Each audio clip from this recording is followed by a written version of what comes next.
yang diberikan pedoman oleh Al-Quran dan hadis. Saya kumpulkan dari Maret tadi, tanggal 15 setelah terkumpul data dari luar negeri, saya maksimalkan riset di Indonesia, 17 saya selesai menjadi bagan seperti ini. Ini saya bisa tunjukkan. Ya, jadi kalau Bapak Ibu Zoom, nah sekarang sedang Zoom gitu ya, teman-teman bisa Zoom. Nah ini kami sudah bikin bagan seperti ini, penanganan wabah. Ini dalam konteksnya nanti baik wabah terbatas sampai dengan ke epidemi sampai ke pandemi. Ini rumusannya kita keluarkan langsung dari Al-Quran dan hadis-hadis Nabi SAW, baik dari mulai info nabawinya seperti apa, sebab-sebab wabah seperti apa, sampai penanganannya bagaimana. Ya, sampai nanti yang terakhir, Prof. Veni tadi disebutkan terkait dengan herbal, sampai saya teliti sampai ke herbalnya. Ya, dan nanti kita akan lihat bagaimana paparan yang sangat menarik tentang ini sebuah.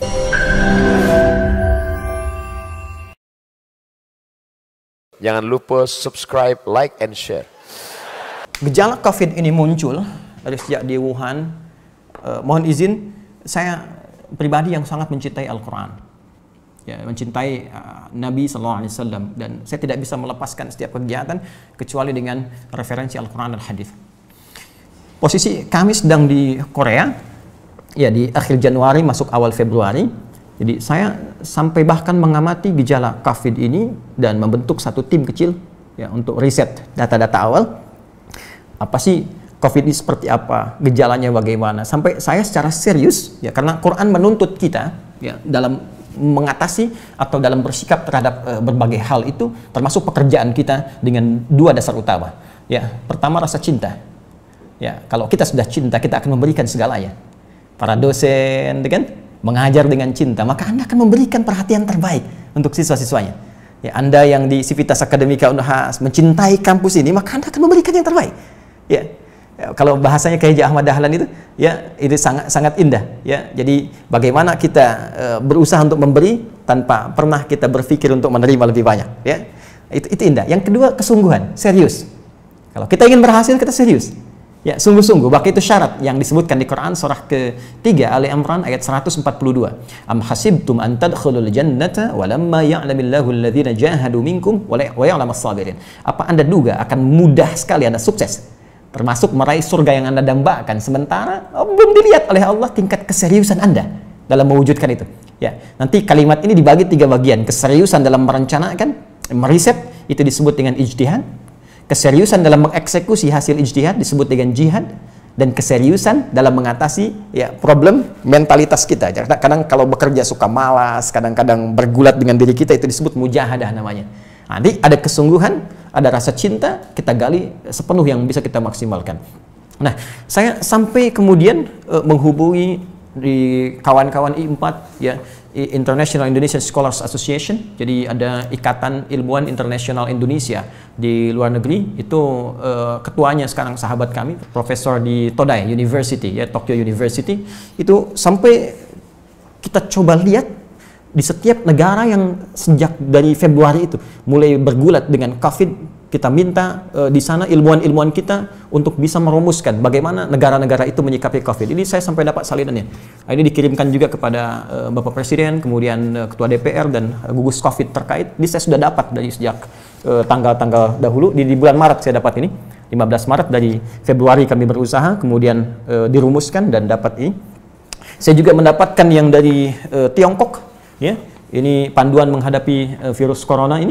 Ini yang versinya Tiongkok. Nanti kita akan bicara bagaimana saya nanti bisa share dengan Bapak Ibu sekalian akan apa yang telah kita lakukan. Nah, kemudian dari semua ini, data-data ini yang masuk tentang gejala COVID-nya seperti apa, ya. Kemudian apa yang terjadi ketika orang kena COVID, Prof. Veni insya Allah lebih paham dalam konteks ini, ya. Jadi mulai dari, mohon maaf, gangguan pernafasan, sampai dengan melemahnya imun, sampai dengan tingkat penyebaran wabah dan sebagainya. Dari data-data ini, termasuk dampaknya nanti, ya, dalam kaitan dengan ibadah, karena hukum Islam selalu akan diikat pokoknya dengan 3 hal. Ya, baik ibadah terkait spiritual, muamalah, interaksi sosial dengan masyarakat, dan akhlak. Ya, bagaimana tampil dalam ibadah dan muamalah itu dengan cara yang elegan. Bahasa sekarang good looking, kan, ya. Baik. Jadi nanti terkait dengan ibadah, saya koordinasi dengan MUI, karena itu Bapak Ibu mungkin pernah dapatkan fatwa-fatwa MUI, ya, bagaimana sholat selama pandemi jenazah itu kami komunikasi Pak Ibu ya via telepon, kemudian juga isu-isu terkait apa sampai lahir fatwa-fatwa yang pernah muncul. Nah ya dari sini terkait dengan sikap yang diberikan pedoman oleh Al-Quran dan hadis, saya kumpulkan dari Maret tadi, tanggal 15 setelah terkumpul data dari luar negeri, saya maksimalkan riset di Indonesia, 17 saya selesai menjadi bagan seperti ini. Ini saya bisa tunjukkan. Ya, jadi kalau Bapak Ibu Zoom, nah sekarang sedang Zoom gitu ya, teman-teman bisa Zoom. Nah ini kami sudah bikin bagan seperti ini, penanganan wabah. Ini dalam konteksnya nanti baik wabah terbatas sampai dengan ke epidemi sampai ke pandemi.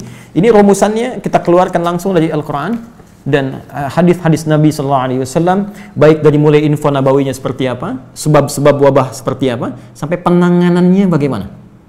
Ya, sampai nanti yang terakhir, Prof. Veni tadi disebutkan terkait dengan herbal, sampai saya teliti sampai ke herbalnya. Ya, dan nanti kita akan lihat bagaimana paparan yang sangat menarik tentang ini sebuah. Jadi saya ingin katakan bahwa Al-Quran konsisten di sini. Hadis sangat konsisten. Ya, ketika sudah declare dari awal nih kitab pedoman untuk menuntun sikap kita, maka semua persoalan kehidupan yang mungkin ya sedang atau akan kita alami semuanya sudah tersusun secara sempurna dan mudah bagi umat Islam untuk bersikap. Tinggal konsisten tidak mengikuti itu semua. Karena konsisten itu harus melewati 9 tahapan ya. Konsis 1, konsis 2, konsis 3 sampai dengan konsisten. Kadang-kadang 9 tahapan ini yang nggak lulus karena itu banyak orang tidak konsisten dalam kehidupan. Baik, saya kembalikan, mohon izin. Bapak Ibu sekalian, di mana kita mencari sampai nanti menyimpulkan 9 tahapan ini? Nanti saya jelaskan lebih dalam. Pertama saya izinkan memberikan referensi dulu supaya argumentasi kita lebih kuat. Di antara sekian kitab yang menguraikan tentang persoalan wabah, baik nanti dalam konteks menjadi epidemi ataupun pandemi, ini ada kitab bagus. Ini sudah saya printkan bagiannya supaya tidak terlampau banyak saya hadirkan di sini. Nama kitabnya Al-Fathur Rabbani ya fi Tartib Musnad Ahmad bin Hanbal Asy-Syaibani. Ya. Al-Fathur Rabbani fi Tartib Musnad Ahmad bin Hanbal Asy-Syaibani. Ini di halaman dari 202 sampai dengan halaman 206. Ya. 206 sampai akhirnya, nanti saya kopikan di referensinya, nanti saya tunjukkan seperti apa. Kemudian saya akan cepat sekali sikap umat Islam dari pembahasan yang sampai dari Al-Quran sampai dengan ke hadis-hadis Nabi SAW dibagi secara umum kepada 2 bagian. Ya, dibagi secara umum kepada 2 bagian. Yang pertama terkait dengan aspek ibadah, ya, penguatan hubungan kita dengan Allah Subhanahu wa taala.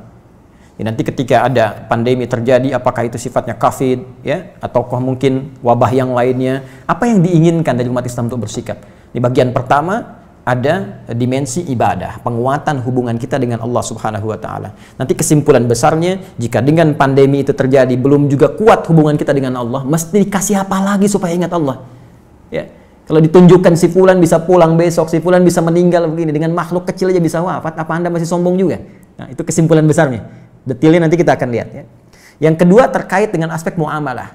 Ya, ikhtiar apa yang mesti kita lakukan untuk mengatasi pandemi ini ya dalam konteks pertarungan kita baik dengan virusnya ataupun dengan aspek-aspek yang lainnya. Izinkan saya memulai Bapak Ibu sekalian dengan memberikan referensi dari kitab ini terkait dengan aspek bagian pertamanya sebagai pembuka umum dari Rasulullah SAW. Sikap pertama apa yang harus dibangun ketika kita menerima informasi atau bahkan menghadapi satu pandemi ya, atau mungkin wabah secara umum. Ini dari Kitabul Wabah wa Ta'un, babnya tentang pembahasan wabah dan ta'un. Izinkan saya membacakan pertama hadis Nabi SAW dari langsung disampaikan, ini A1 informasinya. Dari lingkar dalam kehidupan Rasulullah, yaitu Sayyidah Aisyah radhiyallahu taala anha dari Yahya bin Ya'mar. Saya bacakan langsung supaya ada banyak. Saya sebenarnya menghafal kitab-kitab, cuma kadang-kadang kalau orang bacakan orang tanya dari kitab mana gitu ya. Ada juga orang yang menyimpulkan jangan-jangan nggak ada sumbernya gitu. Ya, jadi kita lihat. Bismillah. An Yahya bin Ya'mar an Aisyah radhiyallahu taala anha annaha akhbarathu annaha sa'alatin nabiyya sallallahu alaihi wasallam. Jadi Sayyidah Aisyah itu pernah mengabarkan kepada Yahya bin Ya'mar ya, yang beliau bertanya tentang ta'un, tentang wabah ya. 'anit ta'un fa akhbaraha an-nabiy sallallahu alaihi wasallam. Maka Nabi menginfokan pada Sayyidah Aisyah. Ini ketika diinfokan, itu belum ada kejadian. Tolong garis bawah ini ya. Ya, di era Nabi pada saat itu ketika diinfokan ini, itu belum ada kejadiannya, belum ada wabah pada saat itu. Ya, kita belum bicara yang sebelum era Nabi ya. Era Nabi sudah berlalu, saya bicara di masa Nabi. Dan Nabi akan berbicara tentang konteks masa depan. Karena nanti kalimatnya menggunakan bentuk progresif, fi'il mudhari, ya, present, continuous, and future. Ya. Kata Nabi, annahu kana azaban yab'athuhu Allahu ala man yasha. Perhatikan kalimatnya, ini menjadi bentuk mudhari. Ya, menjadi bentuk mudhari. Innahu kana azaban. Satu statement Nabi, wabah itu bisa jadi, ya, bisa jadi bentuk hukuman. Pertama, tolong jangan potong kalimat saya, nanti bisa keliru memahaminya. Pertama, bentuk hukuman. Annahu, ya, kana, pakai kana dulu di sini. Azaban, nah, nanti kita bahas. Lalu menggunakan mudhari. Yab'athuhullah ala man yasha. Nah, ini dia. Pertama, kata Nabi, jika wabah itu terjadi, baik skalanya epidemi lokal, satu tempat tertentu tapi luas, atau menjadi pandemi tak terkendalikan sampai keluar wilayah sampai meluas luar biasa, bisa jadi dalam konteks tertentu ini azaban, bisa menjadi satu hukuman, ya, karena seperti yang pernah, ya, diberikan oleh Allah, ya, yab'athuhullahu ala may yasha, ya, pada segolongan umat tertentu yang pernah terjadi di masa lalu, dan itu memungkinkan terjadi di masa depan jika umat itu bersikap seperti orang-orang sebelumnya yang pernah diazab dengan wabah. Ya. Nah, kita bertanya begini, siapa umat sebelumnya ini yang pernah diazab dengan wabah? Gali fakta sejarah. Ya, kita bisa temukan di antaranya di Al-Quran, kita temukan di Quran surah ke-7 Al-A'raf ayat 132 sampai dengan 133. Nanti ini kisahnya Fir'aun, ya, la'anahullah. Fir'aun itu pernah juga diazab oleh Allah dengan wabah sampai tingkat tertinggi ditenggelamkan nanti, ya. Ketika Allah kirimkan kemudian angin, ketika Allah kirimkan virus, ya, ada yang menerjemahkan virus. Kalau kita lihat kitab-kitab tafsir, ada yang menerjemahkan dengan virus, ada nanti kemudian darah, ada nanti kodok dan sebagainya, serangga, sampai puncaknya belum beriman juga, akhirnya tenggelam. Nah, mau saya katakan gini, ketika kita gali apa perilaku mereka nih sampai mendapatkan hukuman berupa wabah ini, maka oleh Nabi dijelaskan kembali dalam sunnah Nabi yang bisa kita lacak. Anda bisa temukan di Sunan Ibnu Majah. Ya, jadi kalau kita ingin menggali kumpulan hadis Nabi, tentunya kita kembali ke kitab hadis-hadis. Ya, di antaranya ada Sunan Ibnu Majah yang disahihkan kemudian termasuk oleh Syekh Muhammad Nasiruddin Al-Albani. Ya, di nomor hadis yang ke-106. Saya sudah cantumkan di riset saya. Ya, nanti ada di sana. Kalau nanti Bapak Ibu ingin dapatkan pula, nanti saya coba usahakan untuk berikan kopinya. Ya, lam tadhharil fahishatu fi qaumin qattun, ya, hatta yu'linu biha. Tidak pernah akan terjadi di satu masa ketika seseorang berbuat perbuatan fahisyah. Ini sebab pertama. Nah, ini faktor pertama, wabah itu bisa turun, baik menjadi nanti epidemi ataupun pandemi. Menyebarnya perbuatan fahisyah. Sampai kemudian kalimatnya muncul dari redaksi Nabi, sampai diturunkanlah ta'un, wabah. Ya, jadi muncul perbuatan fahisyah. Fahisyah itu dia termasuk bentuk tunggal dari kata fakhsya, ya, muannas. Jadi ada fakhsya, diksi awalnya di fahisyah, nanti kemudian temannya mungkar. Ya, kalau kita baca Quran surah ke-29 ayat 45, innas salata tanha 'anil fakhsya'i wal munkar. Asal diksi dari fakhsya itu dari kata fahisyah, perbuatan buruk yang bersumber dari syahwat seksual. Ya, maaf sekali, pornografi, porno aksi, seluruh perbuatan zina, LGBT, ya, dan segala turunan-turunannya, kata-kata jorok, kotor. Jika itu sudah mulai menyebar tak terkendali, bahkan sudah dianggap biasa, dianggap perbuatan-perbuatan yang legal, ya, yang normal, maka itu sangat memungkinkan pertama terjadinya wabah. Jadi wabah itu pertama, ya, itu kaitannya ada penyimpangan perilaku. Kaitan pertama dengan perilaku seksual ya, yang terjadi yang tadi saya sampaikan. Ya, ini mungkin sudah tampak di kita ya. Kita tidak berbicara dulu dengan COVID-19 ya. Ada HIV misalnya, apa faktor utamanya kita cek. Bukankah itu virus juga dan sebagainya. Yang jelas jika mulai ini muncul perbuatan tak terkendali, maka resiko yang pertama, ini saya mau sampaikan begini ya, mohon maaf sekali, yang menyampaikan Allah lewat Rasulnya. Kalau yang menyampaikan ada hidayat, Anda bisa tinggalkan, Anda bisa ambil pendapat lain. Tapi kalau yang menyampaikan pencipta kita, apa Anda masih ragu juga? Sementara kita disifati mukmin, yakin tanpa ragu. Kalau Allah saja Anda ragukan, nanti siapa lagi yang Anda percayai? Allah mengatakan pada kita, jaga betul, jangan sampai bertindak hal yang dilanggar, ya, hal yang sangat dilarang, dan ini bisa mengantarkan pada hadirnya wabah. Ini bagian pertama. Yang kedua, bisa berarti salah konsumsi. Ya, pola makan yang tidak benar, hal-hal yang diharamkan dan sebagainya. Bahkan di hadis Muslim jelas ada beberapa redaksi yang ketika dikonsumsi itu bisa menyebabkan penyakit bahkan mewabah. Ya, bahkan di hadis Muslim redaksinya menggunakan kelelawar, kan?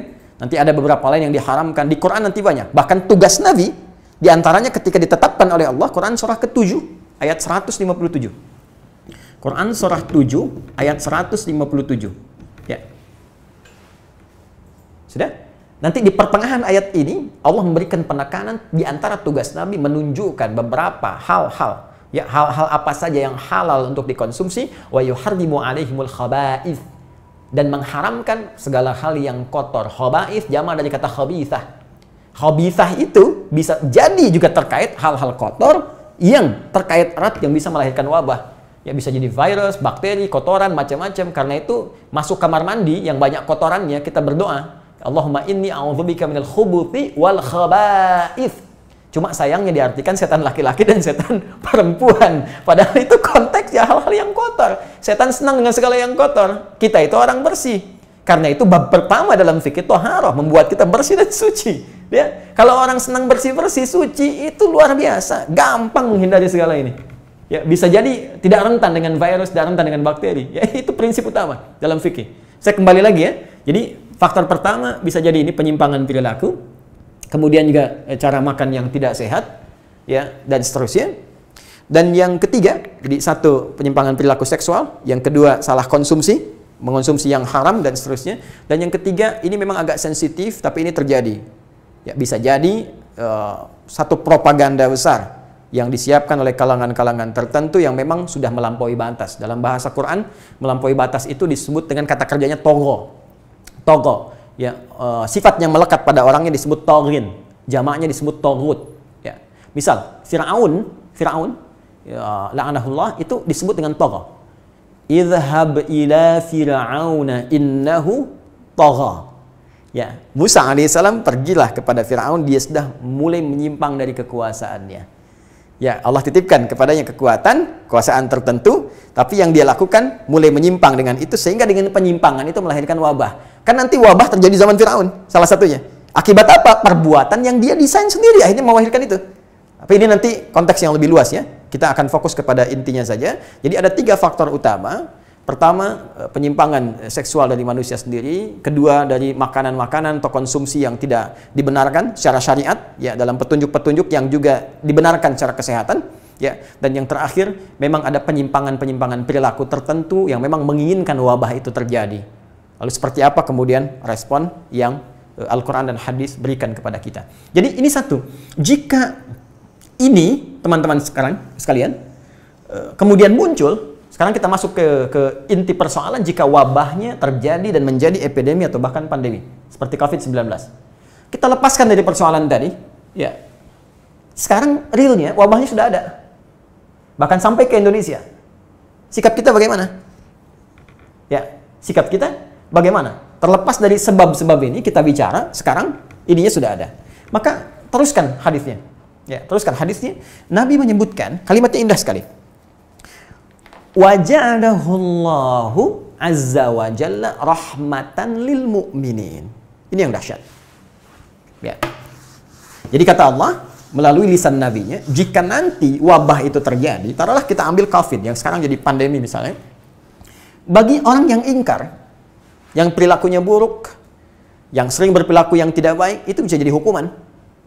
bahkan muqaddimah azab di alam kubur atau hari kiamat. Ya, bisa pelaku kriminal yang nggak mau tobat, tuh kan? Bahkan pelaku-pelaku buruk yang nggak mau tobat, bahkan hal-hal yang buruk yang diberikan petunjuk aja sudah sesak nafas, nggak mau istighfar juga ini, karena nanti ada jalan untuk istighfar, nggak mau istighfar juga. Itu salah satu jalannya, sudah itu hukumannya. Ya, sampai diberikan jalan untuk dia kembali. Tapi yang dahsyat bagi orang beriman, situasi tersulit apapun yang tengah dihadapi, termasuk wabah ini, kalimat Nabi-nya jelas, rahmatan lil mu'minin. Rahmatan lil mu'minin. Ini hadisnya sahih, Bapak Ibu sekalian. Jelas sekali kalimat Nabi-nya, tidak banyak perlu ditafsirkan lagi. Sikap umat Islam ketika menghadapi pandemi ini dengan contoh spesifik yang sekarang tengah kita hadapi, ataupun hal-hal sulit lainnya berupa wabah dan sebagainya, secara spesifik Nabi pesan pertamanya memberikan wejangan kepada kita semua, sikapi ini semua dengan prasangka baik dulu kita kepada Allah sebagai rahmat untuk kita. Tuh. Ajaban li amril mu'min. Masih ingat hadisnya? Orang Islam itu kalau imannya benar, itu hidupnya mengagumkan. Semua situasinya menyenangkan. Ketika suka dia bersyukur, ketika mendapatkan duka pun dia bersabar. Jadi kayaknya semua problematika hidup itu ya seperti itu aja. Ya, semua menyenangkan. Dan jalan terhebatnya kata Nabi, ketika Anda diuji nanti dengan pandemi ini, karena di masa itu pandeminya belum ada. Wabahnya belum ada. Tapi Nabi sudah memberikan satu prediksi ke depan kalau terjadi ini, sikapi dengan sikap rahmat. Nah, sekarang kita turunkan bagaimana menurunkan rahmat ini menjadi sikap yang detailnya bisa kita ekspresikan, khususnya dalam mengatasi COVID dan tadi ya dalam upaya untuk menyesuaikan diri dengan era kehidupan baru. Apa turunan dari rahmat ini? Ya. Masih ada waktu, Prof? Masih ya? Baik, saya turunkan, saya baca lagi hadisnya ya. Oh, setengah jam. Alhamdulillah. Ya. Baik. Jadi saya harus menjadikan riset 6 bulan dalam setengah jam. Baik. Baik, bismillah. Kita pelan-pelan ya. Sekarang kita turunkan bagaimana menyikapi rahmat ini. Saya izin bacakan kemudian hadisnya dulu. Saya teruskan, teman-teman sekalian, Bapak Ibu sekalian. Saya mau lompat sebentar ke dalam hadis yang diriwayatkan oleh sahabat Amr bin As ya, radhiyallahu taala anhu. Ketika terjadi sebuah perdebatan nanti ya tentang satu wabah yang terjadi saat itu di Syam, dan posisi nanti Amr bin As pada saat itu sedang menjadi gubernur. Apa yang beliau sampaikan mengacu pada keterangan Rasulullah SAW pada arahan-arahan sebelumnya. Nah, sebelum ke Amr bin As, saya lompat sedikit ke atas, Bapak Ibu sekalian, dalam riwayat Abi Usaib, Maula Rasulullah SAW, ketika beliau menginfokan tentang akan ada kejadian ya, wabah di satu tempat, dan beliau kemudian berdoa kepada Allah. Nah, doa inilah yang sangat penting untuk kita ketahui. Mari kita lihat, Atani Jibril alaihi salam bil huma wa ta'un. Satu kali kata Nabi, Jibril alaihi salam menginfokan kepada aku bahwa nanti akan ada di suatu kondisi tertentu umatku diuji dengan penyakit demam ya yang mewabah dan taun. Ini kalau homa dengan taun agak beda nih. Kalau taun ini dari kata ta'nun, sesuatu yang menusuk. Jadi kalaupun dia sifatnya virus kayak nusuk, kayak berat apa gitu ya. Nah, kalau demam kan lebih tahu lah Anda gejalanya seperti apa. Jadi nanti ada satu tempat diuji oleh Allah, banyak wafat ya, karena kalimatnya nanti fina'u ummati, nanti ada wafat yang dengan banyak demam, dan ada yang diuji dengan ta'un, wabah yang dahsyat yang sifatnya juga menyulitkan untuk diatasi. Kemudian fa umsikatil huma bil Madinah wa ursilat at-ta'un ila Syam. Maka informasi pertama kata Nabi itu demam itu akan nanti terjadi di Madinah. Sedangkan ta'un wabahnya nanti akan terjadi di wilayah Syam. Ya, Syam luas itu ya. Pada saat itu Syam itu bisa mencakup, kalau sekarang mungkin 4 negara ya. Ya, Palestina, kemudian Lebanon, Jordania, Syria. Ya, di wilayah itu ya, itu Syam luasnya. Jadi ketika Amr bin As melakukan ekspedisi dari Afrika Utara, mulai dari Mesir, kemudian ke Libya, kemudian ke Tunisia, kemudian sampai ke Aljazair, sampai ke Syam. Ya, nanti di Afrika Utara itu gubernurnya Musa bin Nusair dengan panglima tertinggi Tariq bin Ziyad yang nanti kelak menaklukkan Andalusia. Kemudian Amr bin As-nya nanti dia stay di Syam, ya, jadi gubernur di sana. Nah, yang menarik setelah sepeninggal Nabi ini, ya, kata Nabi sebelumnya kata Nabi, "Fatta'unu syahadatun li ummati wa rahmatun lahum wa rijsun 'alal kafirin."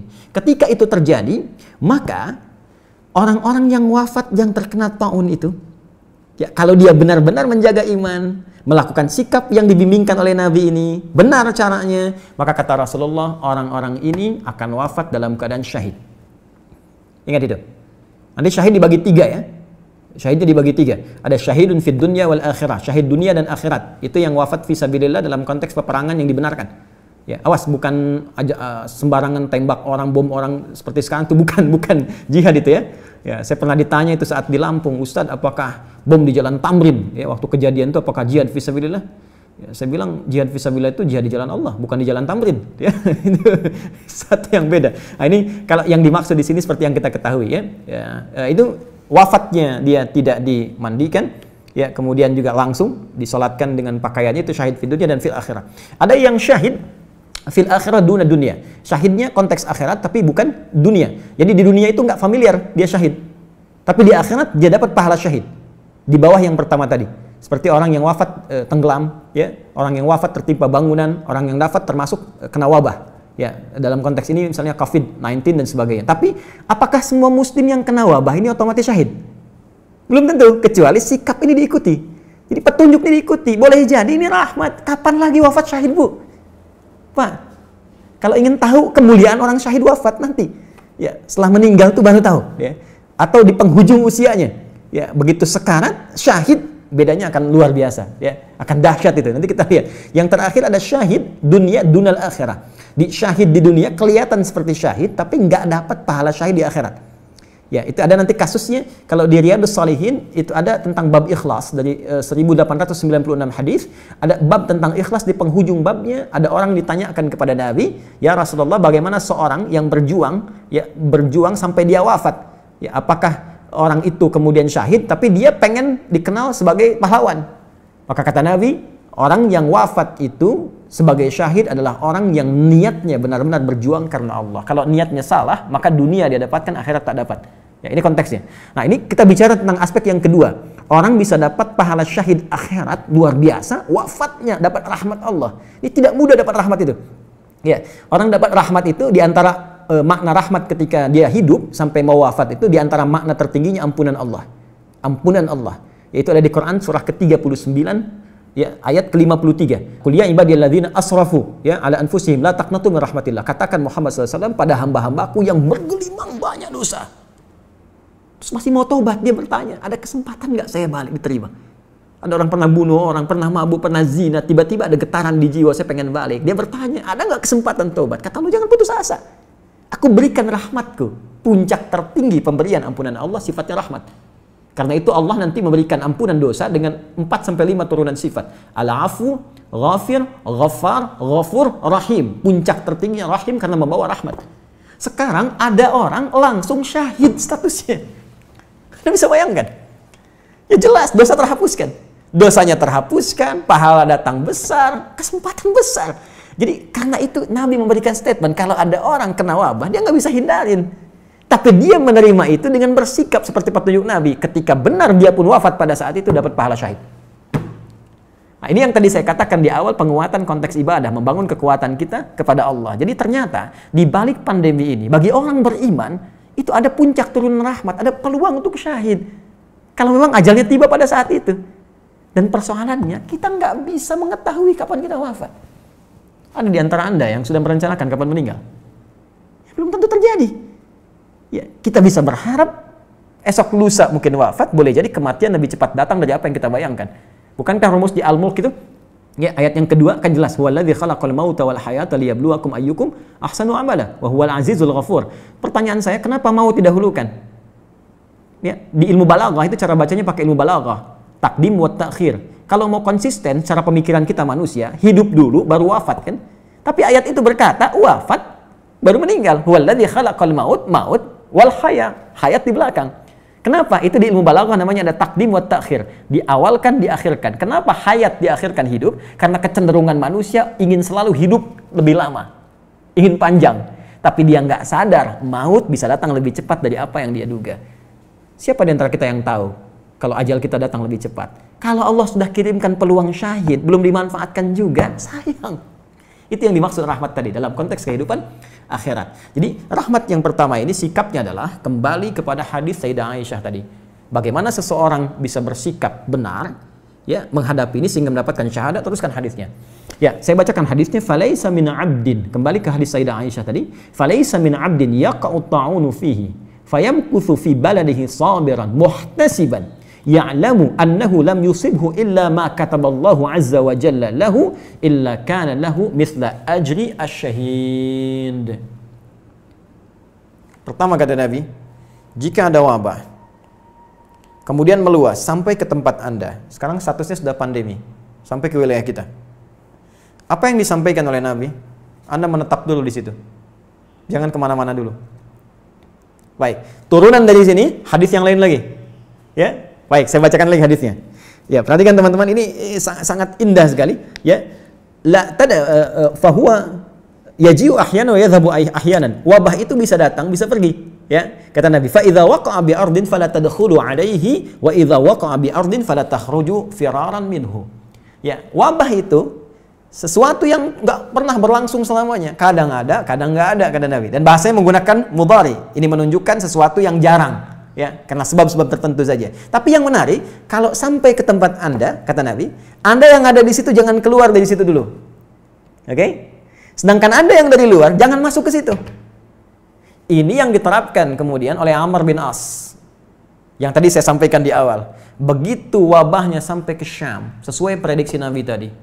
Di awal, ketika Nabi katakan atani Jibril alaihissalam, Jibril datang kepada saya menginfokan umatmu nanti akan diuji, banyak yang wafat karena demam dan wabah. Demamnya di Madinah, kemudian wabah di Syam. Kejadian betul di masa itu, Awamis namanya. Kalau Anda googling nanti, ya Awamis, yaitu nanti Anda dapatkan di situ kejadian wabah. Ya, di eranya Umar bin Khattab radhiyallahu taala anhu. Nanti ada perdebatan di komando di lapangannya ketika terjadi di situ. Umar ingin kontrol, tapi hadis Nabi ini diingatkan. Kemudian sampai sahabat Umar, ya kemudian panglima besar yang wafat juga di situ. Tapi yang paling menarik, perdebatan apa yang terjadi di antara ya Amr bin As dan sahabat Syurahbil dan beberapa panglima-panglima yang lain.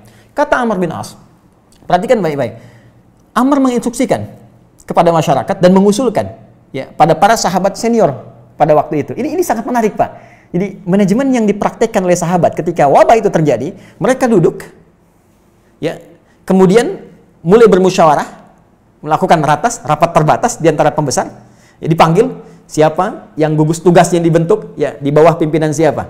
Ya, ini yang mengatasi. Orang militer pada saat itu ya, yang ditetapkan, dipilih untuk mengatasi itu semua. Kemudian nanti diusulkan bagaimana prosesnya, seperti apa, dan ada keterbukaan informasi yang disampaikan pada masyarakat pada saat itu.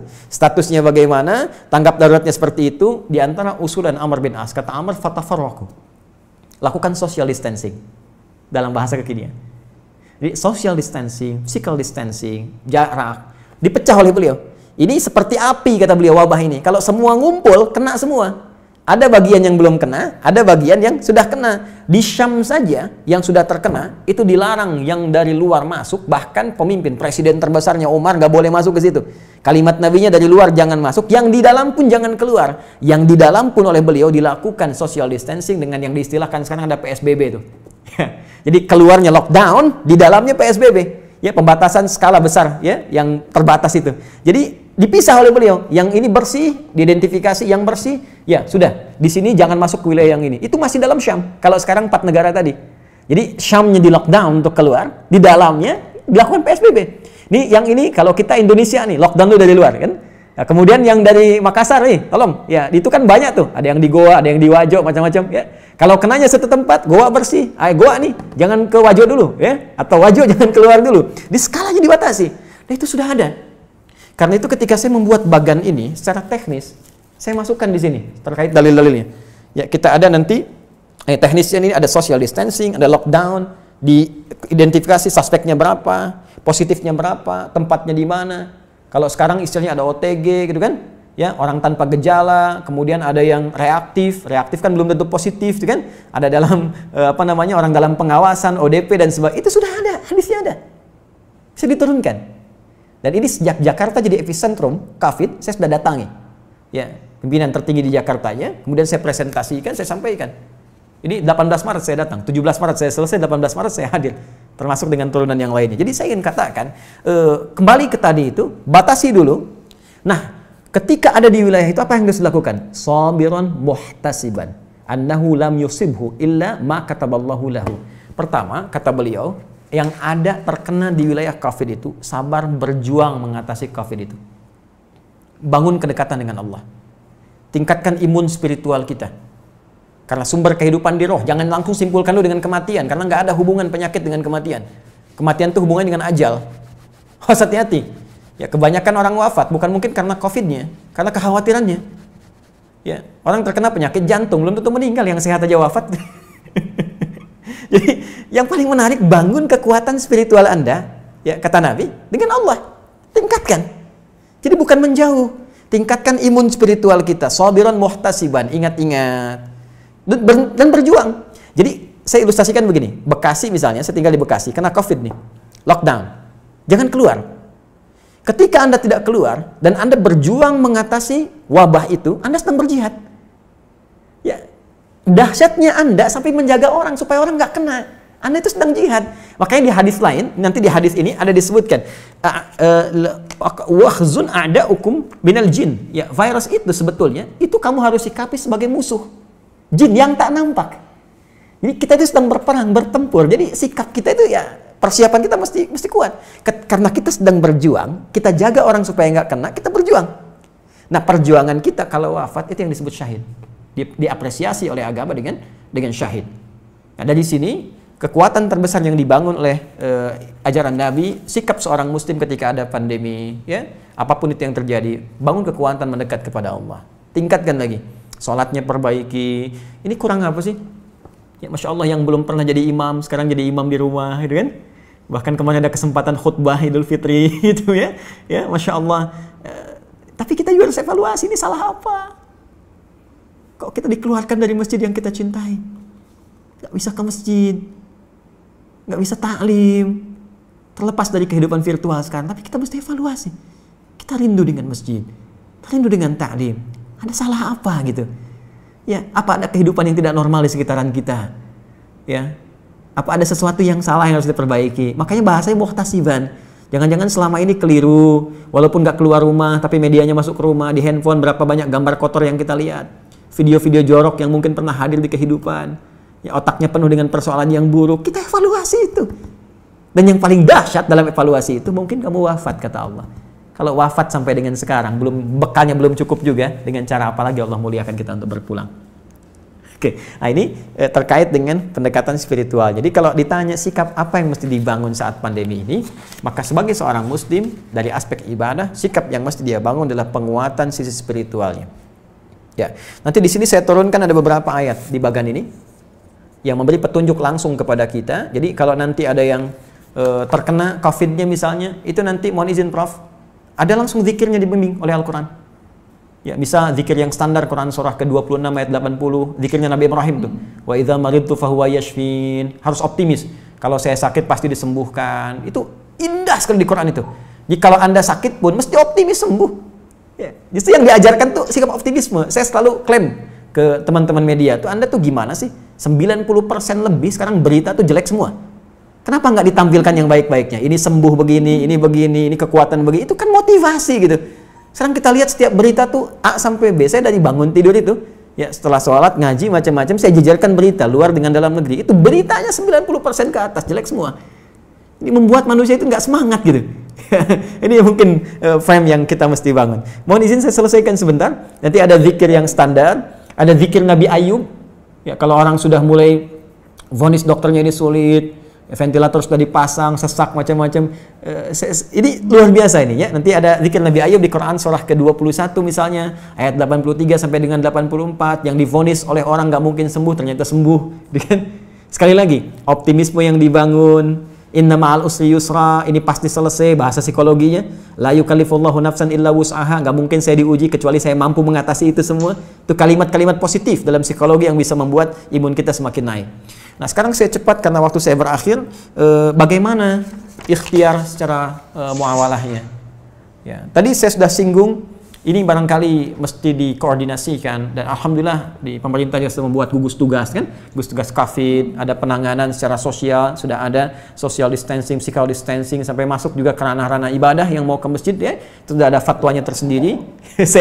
Itu nanti penerapannya itu yang harus disosialisasikan ke masyarakat, karena setiap tempat bisa beda kebijakan ya, nggak semua dipukul rata gitu. Ini kan menarik juga, satu wilayah yang sangat dalam nggak ada COVID harus social distancing di masjid kan agak aneh juga gitu ya. Nanti itu ada detail tertentu di situ.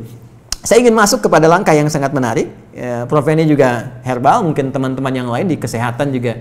Tapi saya nggak bisa buka ini ya, spesies genusnya saya ingin buka dulu sebentar. Nah, tapi saya challenge.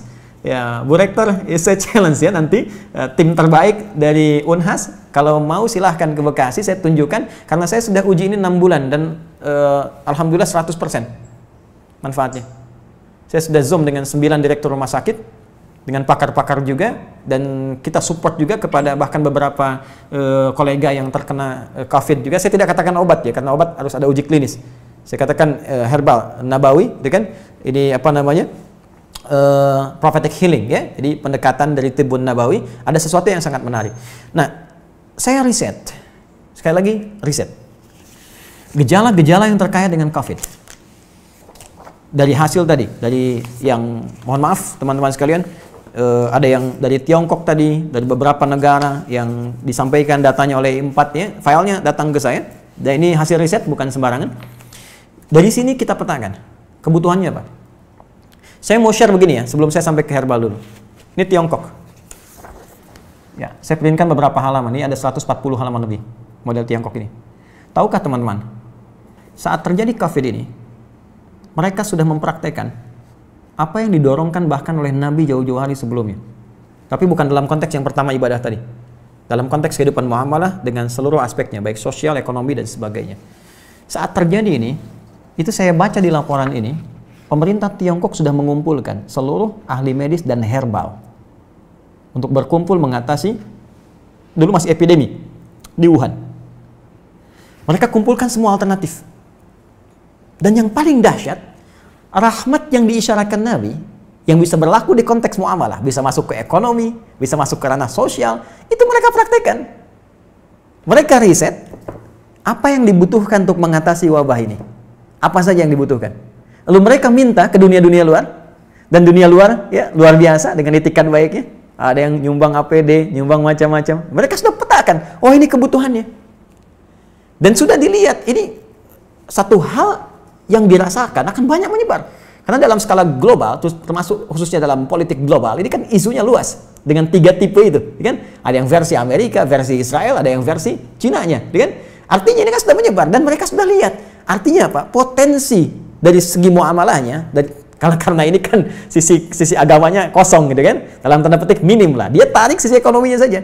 Bahkan dari tim mereka punya tim khusus yang dalam bidang ekonomi untuk memetakan ada ribuan list yang mungkin bisa dimanfaatkan dengan situasi pandemi ini. Ini bikin APD, ini bikin kits, bikin ini, bikin itu, bikin sampai puncaknya vaksin. Dan mereka sudah prediksi. Akhirnya dari luar ditarik nyumbang ke sana, ketika di luar merasakan sudah mulai terkena dan kesulitan untuk itu, mereka ekspor. Saya beri contoh gini ya. Kami punya kelas riset. Kelas riset ini basicnya Al-Quran dan Hadis. Ada 5 kelas utama. Di antara 5 kelas itu nanti ada kelas pengusaha, ya, ada kelas dunia kesehatan. Kami tergabung dengan 400 dokter, ya, ada nakes, ya, dan macam-macam. Itu belajar semua kurikulum dari Al-Quran dan Hadis sesuai spesialisasinya. Jadi kalau dokter mata, apa kurikulum mata di Al-Quran? Kita turunkan dalam pembelajaran. Ya, dokter gigi, dokter ini macam-macam termasuk kaitan dengan apa yang kita kaji. Saya riset dengan teman-teman yang di dunia usaha.